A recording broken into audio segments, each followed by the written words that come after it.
An important thing to know with Screencastify is how to find your files and where they go. So I'm going to show you a quick example. So I'm going to do a little screen recording here. We'll give it a second and say I want to record this screen. So it's giving me the countdown up here. It's going to start recording. So I'm just going to do a really quick video and stop the recording so that you can see where it goes.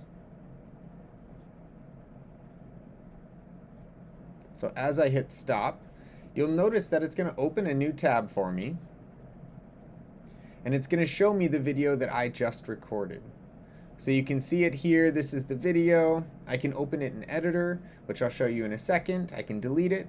Or this is what we're looking at over here. So there's the option if you just want to take this link and share it into Google Drive, you can click copy shareable link. And now, and notice it says copied. I can just hit that and it's got it copied and I can paste it anywhere I want. I can also put it in Classroom. There are some more options here, or I can even download it. So you can download the video to your computer. You can even make a GIF with this.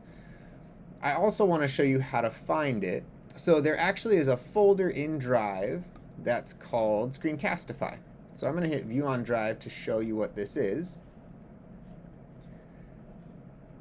So it'll actually take me to my drive so that I can see it in there. And if I go into my own drive and search for Screencastify,